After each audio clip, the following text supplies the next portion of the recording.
Sebenarnya yang pertama kita pegang bahwa salah satu nikmat yang diberikan oleh Allah ketika kita mampu melaksanakan sholat. Itu dulu yang pertama.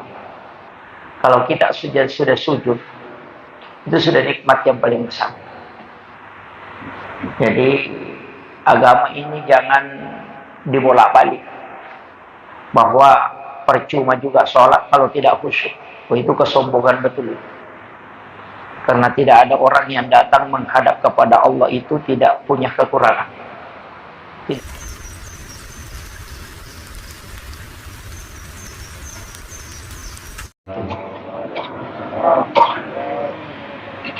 Alhamdulillahirabbil alamin. Wassalatu wassalamu ala asyrafil anbiya wal mursalin sayyidina wa maulana wa habibina wa syafiina wa ala alihi wa ashabihi wa sahabatihi ajma'in. Allahumma shalli ala sayyidina Muhammadin tibbil qulubi wa dawaiha wa afiyatil abdani wa shifaiha wa nuril absari wa diyaiha wa alihi wa sahbihi wa sallim. Jamaah salat asar yang insyaallah dirahmati dan dimuliakan oleh Allah Subhanahu wa taala. Alhamdulillah, salah satu ibadah yang paling sering kita lakukan dari semua perintah yang ada adalah sholat. Karena seringnya kita laksanakan sholat ini, kadang kita merasa terbebani. Istilahnya terbebani bukan karena dilaksanakannya, tapi khawatir kalau tidak sempurna.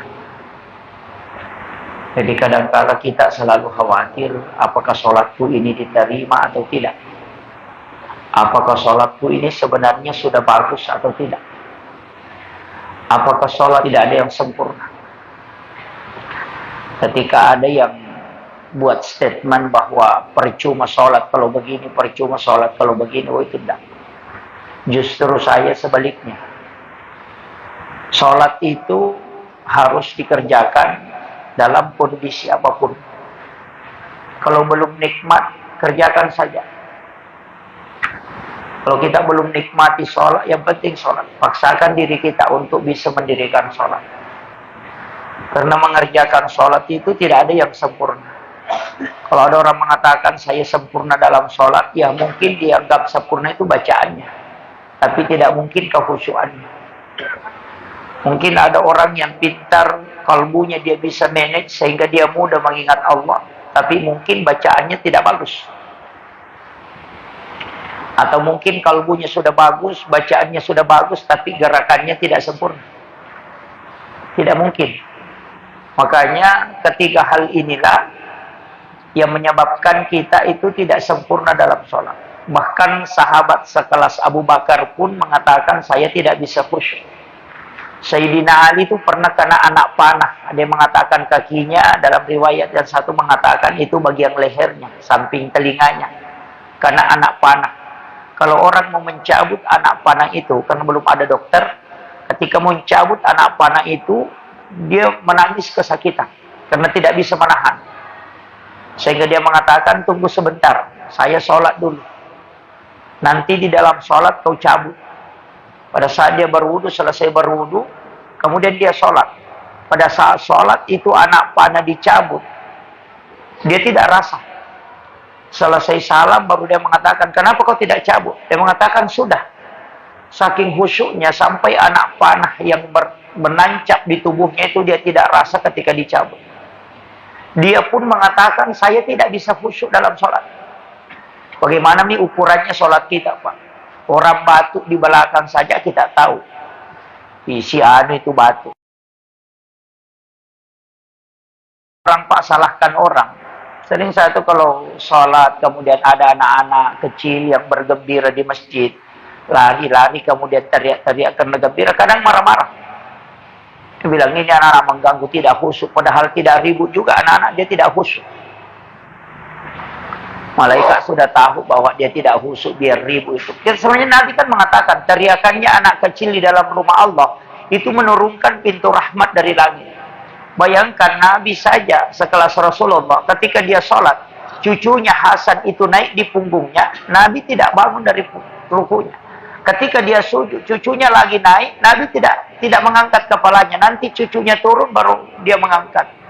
Ketika sahabat bertanya, karena lama sujudnya, ya Rasulullah, apakah bacaan sholat ini berubah? Nabi mengatakan tidak. Tapi kenapa kau lama sekali sujud? Rasulullah mengatakan, oh tadi cucuku naik di punggungku.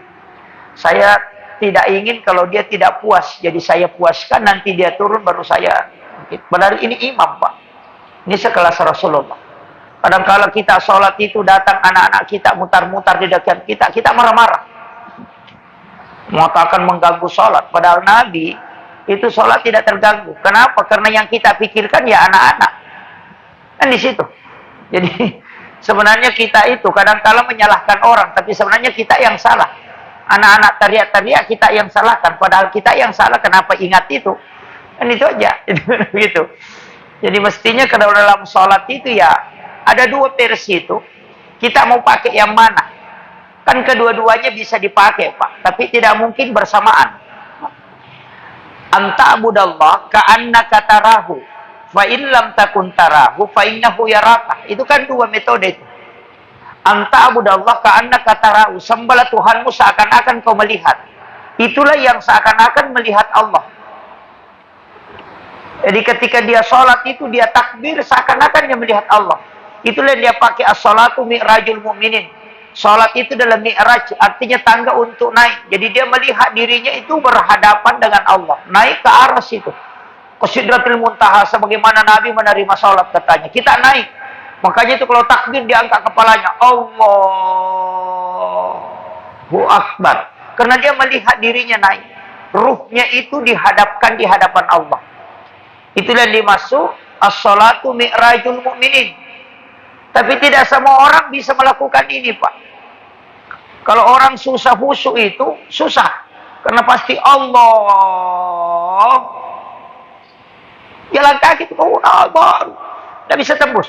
Orang ribu pasti dia marah-marah. Karena bisa terkoneksi, itu yang biasa takbir berulang-ulang. Imam sudah takbir, dia belum selesai. Allahu Akbar. Nah ulang lagi. Allah. Itu kan orangnya. Ini karena katanya tidak bisa connect. Karena dia pakai yang susah. Mestinya dia pakai yang mudah, Pak. Pakai yang kedua. Karena itu kan tingkatan yang paling tinggi dulu. Anta'budallah ka'annaka tarahu. Sembahlah Tuhanmu seakan-akan kau melihat. Kan ada yang kedua. Kenapa tidak dipakai yang kedua? Fa illam takun tarahu. Jika engkau tidak mampu melakukan itu, melihat itu, tidak mampu kau di kelas itu, fa innahu yaraka. Yakin saja kau bahwa Allah melihat saya. Itu yang paling gampang. Jadi kenapa mau susah? Kan begitu. Jadi merasa dikontrol oleh Allah itu yang paling mudah, Pak. Kayak ada CCTV. CCTV itu kan mensorot kita. Jadi yakin saja Allah melihat saya ruku, Allah melihat saya sujud, Allah melihat saya. Itu yang paling mudah. Yakin saja disaksikan oleh Allah. Tidak usah naiklah jalan-jalan ke situ ke atas sampai goyang-goyang. Tidak usah. Kan itu karena kalau sholat sendiri tengah malam, tidak ada yang mengganggu, bisa kita pakai. Pada saat sujud seakan-akan kita sujud di hadapan Allah, itu bisa. Tapi kalau begini, kipas angin mati misalnya, sudah mati lampu, imamnya juga tidak ini, bagaimana bisa? Jadi banyak anak-anak. Jadi tidak usah bingung, Pak. Dalam agama ini ada tingkatannya semua. Yang penting kita ada sholat. Makanya kalau merasa disaksikan, merasa dilihat oleh Allah, merasa dilihat sujud, merasa dilihat ruku, Allah melihat saya membaca, itu aja. Seakan-akan anak yang ada orang tuanya mengontrol. Seperti cermin hitam di itu melihat keluar. Yakini saja bahwa Allah yang maha melihat. Selesai. Kan begitu aja, Pak. Tidak usah susah. Salat itu begitu. Itu tinggal kita mau arahkan aja itu. Memang salat itu penting kita juga tahu bacaannya supaya kalau artinya. Kalau tidak tahu arti bacaan salat, ya kadang melenceng keluar masuk. Tapi kalau sudah salat itu alhamdulillah. Tidak usah di model-model lagi mengatakan sia-sia saja salat. Oh, tidak. Khusyuk itu Pak ada beberapa macam, bukan satu macam. Cuma kadang bahasanya khusyuk itu cuma satu macam, tapi model khusyuk itu ada berbagai macam. Orang yang sudah datang sholat, Pak itu sudah memperbaiki pakaiannya, memperbaiki wudunya, kemudian datang takbir sholat bersama imam, itu sudah dihukumi khusyuk itu. Khusyuk yang paling rendah itu. Kemudian khusyuk yang kedua adalah orang yang ketika lepas, dia tarik kembali. Pokoknya kalau melenceng kembali lagi. Yang parah itu kan kalau double. Ingat sandalnya, ingat tokonya, ingat motornya, motornya diingat, belum dia isi bensin, ingat lagi di sini nanti isi bensin. Wah, itu bukan sholat, Pak. Itu jalan-jalan namanya. Jadi kan begitu. Ya, jadi kadang-kadang begitu. Jadi kalau melenceng, kembalikan lagi. Nanti kalau kembali lagi kan kalau kita tahu arti bacaan. Tapi jangan juga ingat lapas. Karena nanti ulama mengatakan, yang mengingat lapas berarti menyembah lapas. Kan begitu. Itu kan nanti agak parah itu. Nah, jadi ulama kita itu dari dulu, standar kita, Allah sudah tahu berapa kadar iman yang dimasukkan dalam hati kita, Pak. Tidak usah paksakan, makanya diminta supaya iman dikuatkan. Itu aja diminta. Kenapa? Kalau imannya kuat, ya kehusyuannya bisa. Kalau imannya agak lama, ya begitu. Makanya standar sholat begitu, Pak. Makanya ada sholat sunnah. Itu kan sholat sunnah penambal aja itu. Makanya Bapak kalau sudah salam, jangan langsung pergi. Laksanakanlah sholat sunnah 2 rakaat. Sedapat mungkin yang bisa dilaksanakan 4 rakaat, kerjakan 4 rakaat supaya menutupi kekurangannya itu nanti. Karena sholat kita tidak mungkin sempurna, Pak. Makanya ada sholat sunnah kita lakukan itu untuk menutupi kekurangan. Tapi ada juga nanti itu orang di hari kemudian Pak stres. Kenapa? Ada penambalnya, tidak ada yang dia tambal. Kalau lebaran dia datang, kalau sholat fardu tidak datang. Oh, itu orang stres nanti, Pak. Ada penambal dia bawa tapi tidak ada yang bisa ditambal. Kan sholat sunnah penambal. Kalau ada penambalnya tidak ada yang bisa ditambal karena tidak sholat fardu, itu stres itu. Dia sudah bawa, ditanya sama mereka, apa itu penambal? Apa yang kamu mau tambal? Tidak ada. Oh, itu yang parah itu. Kadang-kadang memang begitu. Kemudian ada yang salah paham ketika dikatakan berarti dilihat oleh Allah. Memang kan ada di dalam diri kita ini yang ditiupkan oleh Allah, ruh kita itu kan yang terkoneksi itu. Jadi bukan badan ini yang terkoneksi, ruh yang terkoneksi. Badan ini disuruh menghadap kiblat. Karena kiblatnya sholat itu Baitullah. Kan begitu. Kiblatnya doa yaitu di atas. Begitu. Makanya sholat disuruh menghadap ke Baitullah. Tubuh ini kalau sudah dihadapkan ke situ, lapas bacaannya diperbaiki, kemudian semampu kita aja. Makanya saya sering itu kalau ada yang protes imam, Pak. Biasa protes, bacaannya begini. Saya bilang iya. Mungkin bacaannya tidak terlalu bagus, tapi kehusyuannya bagus. Ada juga orang bagus sekali bacaannya, tapi kehusyuannya tidak. Oh, Allahu Akbar. Bismillah. Wah, tapi tidak bisa khusyuk. Ini begitu, makanya macam-macam. Jadi semua orang tidak memiliki tiga-tiganya, Pak. Jadi orang-orang tua itu kadang pintar mengingat. Karena kalau sudah umur 40 orang itu, Pak, sudah mulai ada mestel kalbunya. Sudah diingatkan itu, sudah dimulai dikasih nasihat ke kalbunya. Makanya kalau ada orang umurnya sudah 40 tahun tapi lebih banyak dosanya dia kerjakan daripada kebaikan, lebih baik dia mati daripada hidup. Itu bikin habis ongkos aja. Itu perkataan Junaid al-Baghdadi. Junaid al-Baghdadi mengatakan kalau ada orang sudah 40 umurnya masih lebih banyak dosanya daripada kebaikannya, percuma hidup itu. Dia sudah merusak dirinya. Karena perjalanannya semakin dekat. Ada yang parah, Pak, sudah 50 tahun belum sadar-sadar. Ya, makanya minta hidayah. Tapi hidayah itu kan begitu, bukan kita yang kasih. Makanya kalau ada orang bilang, ini penceramah, gara-gara ini penceramah orang sadar, ronda. Penceramah itu jalur aja, Pak. Seandainya semua orang yang berdakwah itu menyebabkan orang sadar, Nabi saja yang punya mukjizat itu tidak bisa mengislamkan pamannya. Kan begitu. Punya mukjizat itu tidak bisa mengislamkan pamannya. Itu karena Allah yang kasih tahu bahwa segala sesuatu itu ada di tangan saya. Ada di kendali saya. Itu aja. Makanya pendakwah juga jangan marah-marah kalau tidak diterima dakwanya. Ya santai aja kita. Kadang-kala juga setan itu, Pak, merasuki kita. Setan itu pintar sekali. Setan itu pintar sekali, Pak. Dia makan masuk ke kita itu. Dia pokoknya mengaji siang malam. Pokoknya baca Al-Quran sampai khatam berkali-kali. Nanti sholat malam terus. Pokoknya sholat malamnya rutin betul. Pokoknya sampai mau masuk subuh baru berhenti. Nanti di ujungnya setan mulai masuk. Merasa bahwa di tempat ini tidak ada yang kalahkan ibadah. Nah, sudah masuk itu. Nah, ini yang bahaya.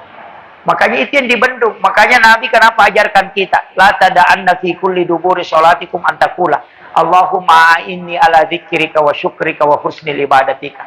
Allahumma inni ala dzikrika, ya Allah bantu aku untuk selalu mengingat kepadamu.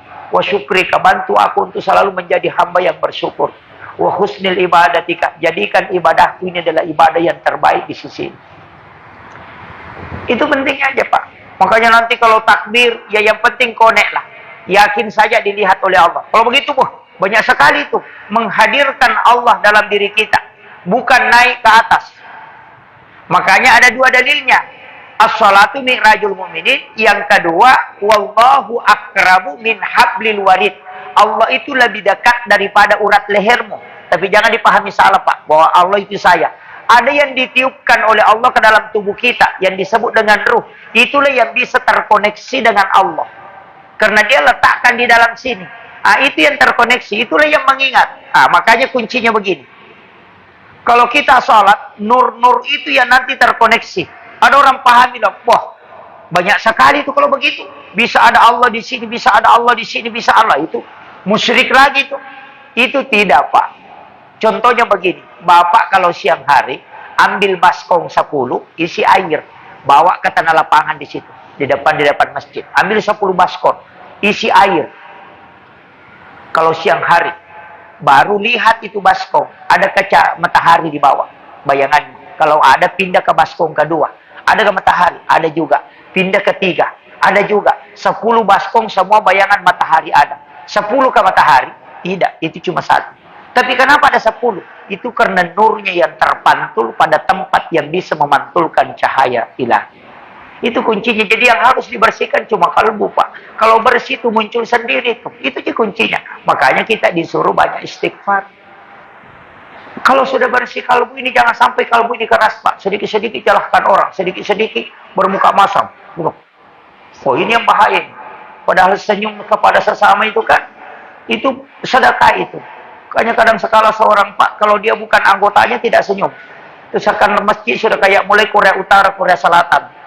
Yang sebelah utara tidak campur dengan yang selatan. Padahal sama-sama takbirnya Allahu Akbar. Hanya karena perbedaan sedikit, langsung tidak mau baku sapa. Jabat tangan pun tidak mau. Semua orang disalahkan.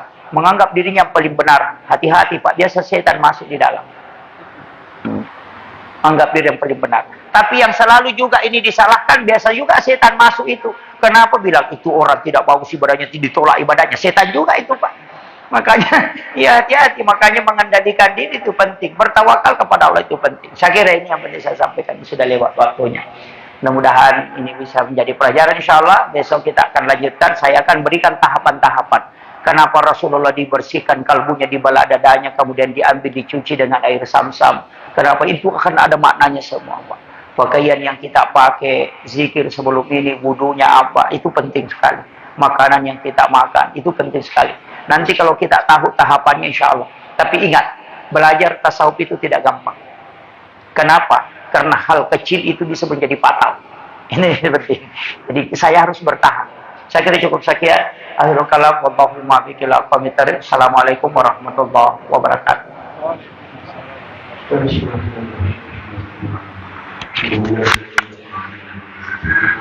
you.